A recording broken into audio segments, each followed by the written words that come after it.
सुप्रभातम। कल हमने आपको व्याकरण में व्यंजन संधि की दो पढ़ाई थी, ष्टुत्व संधि और ष्टत्व संधि। आज हम आपको इसमें तीसरी संधि पढ़ाएंगे। तीसरी संधि हमारी लत्व संधि। लत्व संधि का जो सूत्र है वह है तोरली, जो आपके सामने देख रहा है तोरली। इसका अर्थ होता है अर्थात यदि पूर्व पद में त वर्ण हो, पूर्व पद में कौन सा वर्ण हो? त वर्ण हो, ध्यान देना है। उत्तर पद में ल वर्ण हो और उत्तर पद में कौन सा वर्ण होना है? ल वर्ण हो। आप देख रहे हैं स्क्रीन पर पूर्व पद के अंतिम शब्द तावाना होना चाहिए और उत्तर पद के प्रथम वर्ण क्या होना चाहिए? ल वर्ण होना चाहिए। यदि ये दोनों हैं तो त वर्ग के स्थान पर ल वर्ण हो जाता है, यानी इसके त के स्थान पर क्या हो जाता है? ल हो जाता है। ये आप ध्यान से देख रहे हैं, ताकि जगह स्थान पर क्या हो जाता है? ल हो जाता है।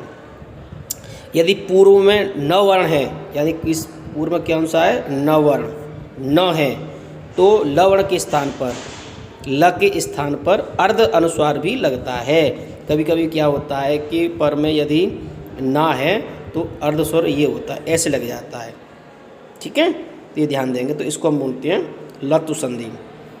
इसका कुछ मैं आपके सामने उदाहरण दे रहा हूँ। जैसे शब्द है तत्, आप देख रहे हैं तत् प्लस क्या हो गया? लय, ये शब्द है।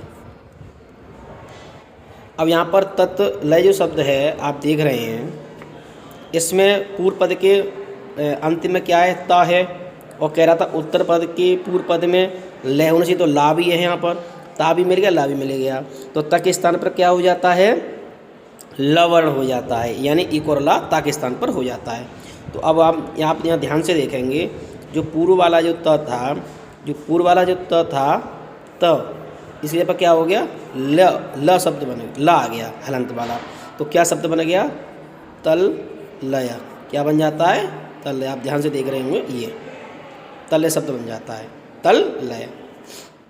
इससे अब अगला हम देखेंगे, दूसरा आपको उदाहरण दिखा रहे हैं कि एक है तल्लीन शब्द होता है। तो यहाँ पर होता है तत्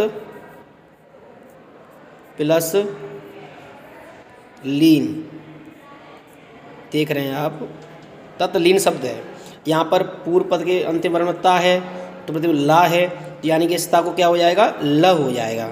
जब ल हो जाएगा तो तल्लीन शब्द बन जाएगा। क्या शब्द बन जाएगा? तल्लीन। तो ता यहाँ पर क्या हो गया? तो यहाँ देखिए ऐसे लिखते हैं तल्लीन, ऐसे लिखते हैं तल्लीन शब्द। ठीक है। अब अगला देखिए उल्लेख शब्द है। क्या है? उल्लेख। तो इसका भी क्या होता है? उत प्लस लेख। अब यहाँ पर उत लेख शब्द है, तो यहाँ पर क्या है? ता के स्थान पर क्या हो गया? लवण हो गया, तो क्या हो गया? उल्लेख। यहाँ देखिए ऐसे लिखा जाएगा, उल्लेख। ठीक है, ऐसे बनेगा। तो हम ध्यान दे रहे हैं, हम आपको एक तो आपको तल्लय शब्द बताया था, दूसरा तल्लीन शब्द बताया था, तीसरा उल्लेख बताया। इसी प्रकार से उल्लास शब्द बन जाता है। और कभी विद्वान लिखती शब्द है, आपको बताया था ना के स्थान पर अनुस्वार हो जाता है। तो देखिए मैं आपको बता रहा हूँ, विद्वान ऐसे शब्द लिखा जाएगा, विद्वान, और लिखती शब्द है। अब देख रहे हैं विद्वान लिखती शब्द है, तो यहाँ मैंने कहा था पूर्व पद के ना हो, न बना आ जाए, पीछे ला हो, इस ना को क्या हो जाता है? अनुस्वार हो जाता है। तो कैसे लिखेंगे फिर हम इसको?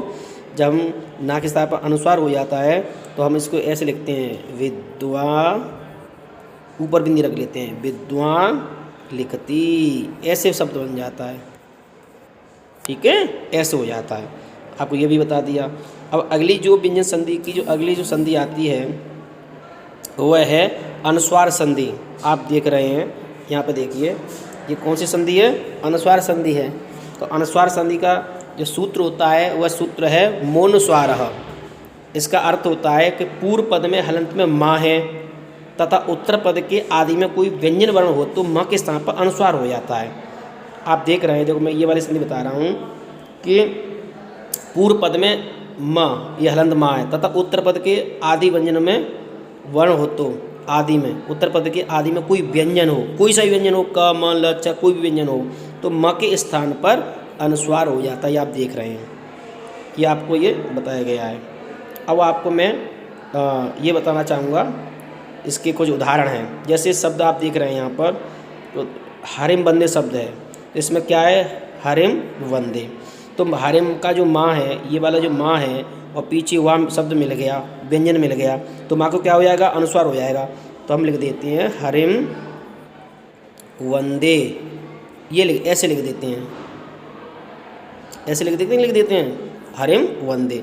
अब ये जो अनुस्वार जो आया है, ये अनुस्वार जो है माँ के स्थान पर आया है, इसको हम अलग अलग करते हैं तो शब्द बन जाता है हरिम वंदे, हरि को नमस्कार है। अब इसी प्रकार से देखो दूसरा देखेंगे, कार्यम कुरु। तो शब्द क्या है, कार्यम कुरु, माँ को, और पीछे व्यंजन है ये, तो माँ को क्या हो गया, अनुस्वार हो गया। तो यहाँ पर माँ को अनुस्वार हो गया तो शब्द बन गया कार्यम कुरु। शब्द लिख गया कार्यम, ऐसे लिख देंगे अनुस्वार को, कार्यम कुरु, ये हो गया, इस प्रकार से लिख लेंगे।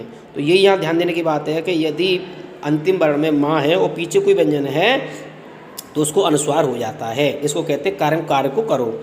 ईश्वरम भजती इसी प्रकार आया है, तो इसमें भी ईश्वरम भजती, माँ है, पीछे व्यंजन है, या इसमें व्यंजन है, इसमें माँ है, इस माँ को क्या हो गया, अनुस्वार होगा, तो ईश्वरम भजती शब्द बन गया, ईश्वर को भजो। इसी प्रकार से हम देखेंगे कि अगला है शत्रुंजय। अब हम यहाँ देख रहे हैं ये क्या शब्द है, शत्रुंजय। तो यहाँ पर हमने एक चीज़ देखी थी कि इसको हम जब लिखेंगे तो क्या आ जाएगा, शत्रुंजय शब्द है, यहाँ पर क्या है, ना है, और इस पीछे क्या है, व्यंजन है, तो ना को क्या हो जाता है, अनुस्वार हो जाता है। तो हम लिख देते हैं शत्रुंजय शब्द लिख देते हैं। आप देख रहे हैं ध्यान से, शत्रुंजय शब्द बन गया। तो यहाँ पर भी मूलनुस्वार सूत्र से क्या हो गया कि माँ को और ना को अनुस्वार हो जाता है यदि पीछे व्यंजन हो तो। देखो आपको बताया गया था कि यदि अर्थात पूर्व पद में और माँ हो, उत्तर पद में आदि हो, तो क्या हो जाता है, अनुस्वार हो जाता है। ठीक है, ये ध्यान देंगे। इसी प्रकार से धन्यवाद, इसको याद कर लेंगे अच्छी तरह से।